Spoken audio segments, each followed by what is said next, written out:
The opportunity here is not for them to do 35,000 cars on the way to 50 or 100,000 or two. The market is for 100 million cars a year. Like maybe they could do in 8 or 10 years, they could do 1 million or 2 million cars a year, but the potential, they could do 10 million cars a year in 15 years. So the potential is enormous. Ron Barron has been a Tesla bull for quite a while, and he's put out some pretty crazy projections on Tesla stock. The prediction we're going to focus on today is Ron Barron's prediction of Tesla to $1 trillion in revenue in 10 years. We're going to see basically where he got this number from, why it could be true or false, and also unpack his long-term Tesla bull argument. So in the following clip, Ron Barron talks about how he doesn't really care too much about the stock price. It's all about whether the business is growing. And with a stock like Tesla, the stock price wasn't really moving much, but the business was accelerating. And despite the massive run by Tesla stock, Ron Barron still isn't selling any of his Tesla stock. 2014, when we were buying our stock, about 1,000,006 shares at an average price of $219. And as you know, since I've been on the show several times since, the stock went between 350 and 180 and 250. So it's all over. And that period of time was when this company wasn't profitable, was expanding rapidly. They was being criticized by short sellers. It was very difficult for them to get started because dealers would try to prevent them from selling cars in individual states. But now things have all come together. And but in the period of time since 2014, the stock price didn't change very much through last summer. So through last summer, our $219 stock was $230, $240. So we made 10%, 20%, 30%. At the same period of time, the company's business, we focus on business, not stock prices. The company's business had grown from $2.8 billion of annual revenues to $25 billion of annual revenues, eightfold. So the company's up eightfold, stock's up 20%, 10%. Now what's happening, this is just catch up. Now this year, Tesla is going to do somewhere around $32 billion of revenues. And I guess that they're going to do $100 billion of revenues within 4 years. And I think they have potential for $1 trillion of revenues within 10 years. So basically, you're looking at the very start of what's going to happen with Tesla. This could be one of the largest companies in the whole world. $1 trillion in revenue in 10 years? That's assuming you do 10 million cars. There's 90 million cars or 95 million cars that are sold, yes. And that's without the battery business. So I'm thinking that we're thinking $750 billion to $1 trillion of revenues just on the car business. Elon says that the battery business is going to be as big as the car business. In addition to that, when I'm thinking about 10 million cars a year, the last conversation he had, he said it was 20 million cars is what he thinks he can do. And so what we're talking about is a business that right now, demand is overwhelming for the product that they're selling. And they're constrained as far as making as many cars as they could sell because they don't have enough batteries. So now there's a nice announcement today about Panasonic making money in the plant they have in Reno. Mm-hmm. But they need to have more batteries. So they're going to have a battery day in a few months. They're going to have all the analysts coming out and they're going to show how they're addressing the issue of where are these batteries going to come from to make all these cars that are possible to make. You're clearly still very bullish. Yeah, but it's moved 80%. It's moved 80% since the beginning of the year. Just in terms of discipline in maintaining a portfolio, do you lighten up on any of that position at all? Because you think, I still have a large position, even if I sell a little and book some gains. Or no, you're holding the whole thing. Not a share. Not a single share. No. And in fact, one of the portfolio managers was speaking to me yesterday, and he said, "Ron, shouldn't we sell a little bit?" I said, "I'm not selling anything. This is the very beginning." So I would have to agree with Ron here, and I'm actually personally holding my Tesla shares. Yes, Tesla stock has gone up a lot in the short term, but over the long term, it's still a great company, and it still has potential to go up a lot more than it is at right now. And next is Bear CNBC host basically tries to talk about how Tesla needs to be the next Toyota in order to get to the same market cap as Toyota. And this is really just an unfair comparison, and Ron essentially breaks this argument pretty well. Of when Teslas get started. So here's a question. I'm hoping we get more assets so we can buy more make stock. it the number one car maker in the world. Well, I think Toyota's about 10 million now. A little bit more, 12 or 13 million. But a lot of those companies are. I'll deal with the competition in a moment. But go ahead. Well, no, so that was my question. I was putting Toyota in the 10 to 12 million category. Effectively, Tesla has to become the next Toyota for this. Yes. The numbers to be what they are. Yes. And so the question is, how you consider the competition and why you're so convinced that they will be the next Toyota, if you will. So, so the question ought to be, well, how come, if it's so easy to make a car, it's so difficult to make a car, and how could Tesla possibly be successful? And how come the other automobile companies can't just crush them? Why can't they do that? And there's two big issues that the existing automobile companies, let's say they sell 90 million cars a year, and let's say it costs $5,000 of capital spending per car in order to make 90 million cars a year. So they're invested $450 or $500 billion in their existing facilities. That's making, probably 40% of that is making motors. So basically, when you're transferring from an internal combustion engine into a battery, so here you're Toyota, or you're General Motors, or you're Ford, and I come along and I say, hey, listen, we don't need to make those engines anymore. Let's use my battery. And you've already got these, $200 billion invested in engines. Are you going to really stop that? So that's one challenge for automobile companies. In fact, the automobile manufacturers in Germany were fined by the regulators saying, how come you're not moving faster on making electrification? The reason they're not, of course, they're going to obsolete all those investments they have. That's stranded assets. So number one, financially, it's very difficult because they have to invest as much in making electric cars as they're going to have to write off in motors. And where's that money coming from? That's one. Number two, the challenge is that the dealers distribute these cars all around the country, franchises, irrevocable. And the dealers make money not on selling metal, but on servicing the cars. So if you have all of a sudden a replacement, and that's all the distribution, and if you have all of a sudden a replacement of engine that has all the service requirements with a battery that doesn't have any, and you have the parts that are so few compared to thousands on a regular car, why should a dealer, when you call up your dealer and say, I'd like you to sell the electric cars instead of the gasoline engine cars, what are they going to do? They don't make their money that way. So all these car manufacturers, they're looking at something new. Tesla doesn't have any dealerships, and these car manufacturers are attempting to evolve themselves into this newer version of what is seen as a car company. And as a consumer, the dealership process is incredibly annoying, and the dealership process actually limits how many cars they can sell. So Tesla doesn't have the same limit on their cars sold as Toyota does, because all they have to do is deliver them. Once the demand is there, people make a few clicks online. All they have to do is just deliver those cars. There's no arguing process or anything like that. And there's so much more demand out there. There isn't just the Model 3, the Model S, and Model X. There's so many of these other cars that have incredible demand in the future. Ron Barron basically talks about how the valuations right now, they're not including the Model Y and Cybertruck sales that have the potential to drive the stock even further. And there's so many other exciting things coming to Tesla that just isn't priced in until it happens. At the last conference call, Elon noted that I'll get to that in just a moment. Elon noted that the demand for the Model Y is going to be greater than the Model S, X, and 3 together. So that's number one. So you have that big increment of demand coming on. Number two, Cybertruck, he said, is going to be in such demand they can't foresee how they can meet demand for 3 or 4 years. So that's another one. Then they have the big 16-wheeler truck. That's going to come on sometime. Then you have autonomous driving. That's going to come on sometime. Then you have the replacement of the peaker plants for utilities with these massive batteries. That's growing 100% a year. That's going to come on sometime. And then 10 years out, there's still a lot of growth coming because you're going to have these autonomous fleets of cars. And then in addition to that, you're going to have logistics business like Amazon has. So basically, you have, it's not just the next 10 years that's going to be this phenomenal growth. You have years after that. And we're talking about a business that's growing 50% a year. So if I'm thinking that in 4 years, they're going to do 100 or 120 or 130 billion dollars of annual revenues, and say they make a 15% profit margin, operating profit, that doesn't mean they're reporting it because they're going to take money and spend it to grow faster. So we make a lot of money by investing in businesses that are building factories, that are launching satellites, that are building hotels, casinos. And so while they're building them, they're not making money from those investments. Tesla would be building factories, and that's when we're investing in it, when that's happening, and penalizing profitability. So how much is this worth? If you have $15 billion of profitability, so-called, in 4 years, why wouldn't that be worth $300 billion in 5 years, 4 years? And then on top of that, if you get out to, I forgot the roofs.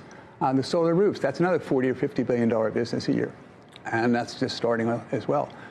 So there's all these increments, and the demand is growing so rapidly. He says that he's going to grow 50% a year, 50% a year for as long as the eye can see. And what Ron is saying here is quite true. Similar to Amazon stock, it's still trading at a PE of 70, and that's because the growth in the future just isn't priced in yet. It's still going to continue to keep growing, and similar to Tesla, in 10 years, the stock won't be at a 1 price to sales ratio. It will still be growing at a huge amount every single year, and this value will be represented into the stock price. And this next question is just absurd. The host, Becky, basically asked a question about Tesla's profitability and whether it will matter in the next year or so. And really, of course it does not matter. Tesla is a growth company, and it's not like the traditional car manufacturer. They're not going to try to turn on that profitability switch now. They're going to invest their cash right now and attempt to fuel greater growth in the next few years. It's a similar mentality to Amazon. Do you care? They say that they are now building towards profitability. They've been profitable to this point. Do you care if they don't have profits from time to time? Do you care if it's not a straight profitability shot? Are you okay to stand by with that? Well, he's got $6 billion in cash right now, and up from $5 billion in cash at the end of the prior quarter. He generated, after spending a lot of money, generated $1 billion of excess cash right now. And this company also, it's the only growth company in the industry. When he bought the plant in California, in Fremont, it was bankrupted by General Motors and by Toyota, and it was $1 billion plant. He got it for $50 million, 50. Looked at it and said, I don't know what to do with this place. What's going to go on here? And so then they spent on it originally, and they didn't know how to make cars so well, and they spent $15,000 of capital for every car they're going to make. Right.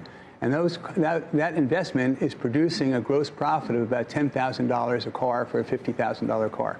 In China, now they know how to do it.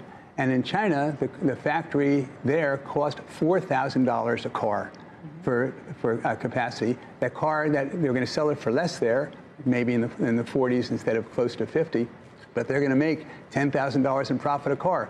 So the return on investment is amazing. And then in addition to that, the suppliers are so anxious to do business with Tesla, they give them terms. You don't have to pay for what we're giving to you for 60 days.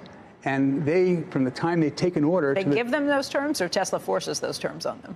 Well, I'm guessing they're not offering them up. They're a monetary institution. They're trying to make money. Right. But the suppliers give them 60 days. And our guy, from the time he takes an order to the time he gets paid for it, after he makes the car and delivers it, is 30 days. Right. So basically, the suppliers, he's got negative working capital in this business. So Rick, what's it going to be worth?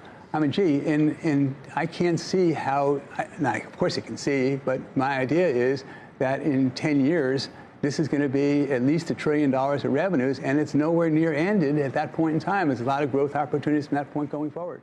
You can kind of tell how Ron basically avoids this question just because of how ridiculous the question was. And now we're left with the question of whether it's time to buy into Tesla stock. Yes, Tesla stock has gone up a huge amount, but is it time to buy into Tesla stock because it's still looking like it's a good company for the long term? They've beaten all these expectations and the future still looks really nice. But before, they were more of a shaky company, and you would expect everyday investors like you and I to doubt this company even from the beginning. And here's Ron Barron basically talking about what his doubts were. Did he have any? And was he bullish the whole time? Have you ever doubted in the story along the way since you've been an investor? Well, I told him originally, and I'm sure I told everyone else as well, that I wasn't sure if it was going to be successful. I gave it a good chance. Initially, I thought it was unlikely when he came public at $30 or $35 a share. Changed my mind when I realized I was wrong and the stock had gone from 30 to 80. And I was out in California with Mike Lippert, and we were visiting one of our portfolio managers. We were visiting with Elon for a couple hours, and Mike had to cut out early. And after they said, oh my God, Mike, at least you're smart enough to have invested in Tesla. I can't believe I didn't. And he said, Ron, I sold it. I said, you sold it? Are you kidding? After you just listened to what he said, you sold it? He said, I sold it before. And so I watched some more, and I said, I have to own this. And I started buying at 160. So here, at $30, I didn't buy. I started buying at 160, and it took me 2 years. Took us 2 years to buy. And I thought that I was going to be likely successful at that point, even though 50 car companies have failed in my lifetime. I said, this one really has a chance. They sent out a car to my house to East Hampton to drive and see if I could, Anyway, that didn't work out great, but What'd you do? You hit something? Did you have an accident? No, I got into the car, and it was a prototype model, and it was hard to get into it, and I stepped on it and took off so fast. I said, well, how do I know that a truck on the highway is going to see this car? I felt like I'm in a boxcar when I was a kid. And he said, and they said, no, don't worry about this. And they showed me a picture of a 16-wheeler truck sitting on top of this car to show it's indestructible. And I said, that wasn't the picture to show me. And so I looked at, and so I wasn't convinced for a long time. And then ultimately, I said, boy, I really think this is the case. But it makes sense. Just one more thing. Okay. And the one more thing is that I said that, whether he's successful or not, I am really glad that I've invested in this company because I'm helping. This guy's saving the earth. This guy's an unbelievable guy, brilliant guy, great businessman, and saving the planet. Okay, you could be a philanthropist, but let's talk about... I intended to make money. Right, and you have. You've made a lot of money on this, but there have been so many times along the way when it was probably hard to stand by. Were there times that you had doubts since you became an investor, whether it was Solar City getting wrapped in, whether it was all of the issues that got brought up along the way, or have you just been steadfast the entire time? The 420 private equity Well, I do talk to them regularly. And I am aware, so it's not me relying on what other people are telling me is, things I should think about. Mm-hmm. We're talking with them all the time, and to trying to understand what issues are, and not just with Elon, but with other executives at the company and with the chairwoman. And so we talk regularly, and no, I was never shaken. In fact, guys in my office said they were amazed that I was sailing right through it. I was convinced the whole time that this was going to be a very successful venture, and I told other people I thought it would be. I was convinced it would be. So now we're left with this question of whether it's still time to buy into Tesla stock, and Ron Barron actually says he still wants to average up on his position in the future. Once the fund starts making more money, he will definitely buy more Tesla stock. Go back to the whole idea of just discipline in a portfolio. I mean, you said one of your portfolio managers asked you if you should lighten up. I mean, you understand the question, right? It's had such a huge run. So, there was a... I want to get that. And you're not selling anything? No. Even though? No, in fact, I was hoping that our business would grow so that I can have more money to invest in Tesla. How's that? To add even more to the position? Yes. Are you adding to the position now? If I was up to me, I would, but in the way we're structured, if we have real estate and we have in emerging markets and we have international and we have small cap funds, they can't buy Tesla stock. So basically, so let me go to price for a second. That let me do process for a second and then price. The idea is that what we do is we invest for the long term in growth companies that are competitively advantaged with great people. That's what we do. Growth companies, competitively advantaged, invest for the long term, great people. And so it's a very simple process, except people can't do it. So if you talk about Amazon, very few people in 1999 would have bought Amazon and held it when the stock went down, and then the stock went up dramatically. If they had held on, they could have done it. So basically, retail people, regular people without knowledge about it, of understanding of business, how can you possibly hold on when you have a volatile stock? How could you hold on to Tesla stock when it goes up and down when you're a retail investor? This isn't retail. And retail people would come in and go out. But so my idea is that we don't invest in the market on, to go back in, on what's happening in the news, not on Asian flu, not on Spanish flu, not right. So not on impeachments, not on oil price, nothing like that. It's just strictly on fundamentals. And when you talk about holding for the long term, so two companies, Primerica and MSCI, both went public around 2008. And they both told me, both executives, both companies, they said, Ron, you enabled us to go public. I am forever indebted to you. Primerica said that. The stock was $20 at the time, spinning out, it's now $125. Okay. We bought stock at the originally, held on every single share. Next thing, MSCI. And this is, I'm getting to the, can I go? Or? Yep, no, go ahead. MSCI, Henry Fernandez, I've had him on with me in 2008. Stock was $15 a share, had him on last year. Here's an immigrant, comes from Venezuela. I don't remember which country, one of those countries, coup, they had to flee the country to stay alive, comes to America penniless. He comes up with the idea of MSCI, Morgan Stanley, brings it public. We invest in it, and $15 a share in 2008. It's now 300. And we have never, so he asked me to speak to his board last week, and he wanted to understand how is it possible that everyone was buying and selling his stock, and they had a speed bump when they did the risk management. How was it possible, Ron, that you invested this whole time and never sold a share?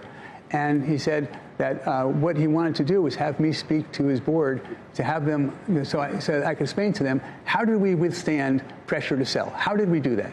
And I think there's another triple or quadruple coming in this one. So what's the answer, though? I mean, we're just trying to get to the... So he said the answer was that he thought that I believed in him. Right. And then in addition to that, I really liked the business. And so after I did this presentation to their board, they were 20, 25 people, then afterwards, it turned out that the former president of Fidelity Management was sitting in this meeting.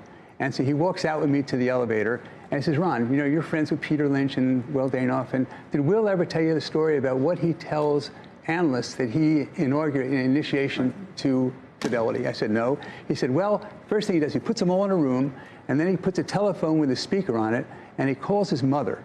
His mother is in Alabama or Arkansas, wherever I think she is, and he calls her and says, Mom, what did you always, on the speaker, and all the analysts are sitting around and said, Mom, what did you always tell me when I was young? And she says, Will, I always told you that people know the price of everything, they know the value of nothing. And so basically, that's the whole idea here. That the idea is that, of course, anyone can see the price of the stock, but you can't tell me, the regular person, that this Tesla stock is going to go up 10 times or 20 times from here in the next 10 years. This part of Ron's argument is pretty eye-opening. No one knows what the stock's value is right now, but we do know that the business is likely to grow in the next 10 to 15 years.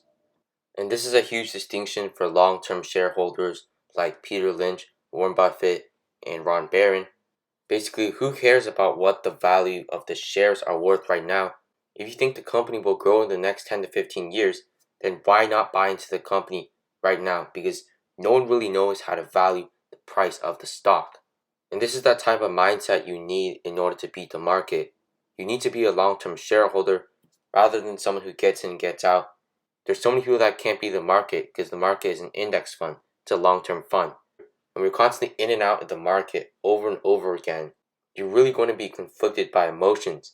And this is just an aspect of humans that causes us individual investors to not be able to beat the market. Peter Lynch would say that people, when they go into a mall, 30 or 40 years ago, when they go to a Gap store, they understand that that was an interesting investment. And I think the same thing with retail people.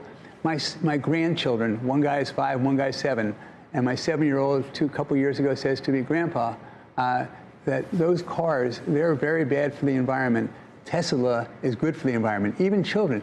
Tesla's built their whole business, no advertising. You watch on, see, a brand, everybody knows the name Tesla. Isn't that amazing? That you built a business with not a dime spent? The stock was up 20% yesterday. It's up 12.5% this morning. That's $100 this morning in the pre-market, which maybe you're right. Maybe it's a lot of people just figuring it out. But at some point, do you worry about momentum moves?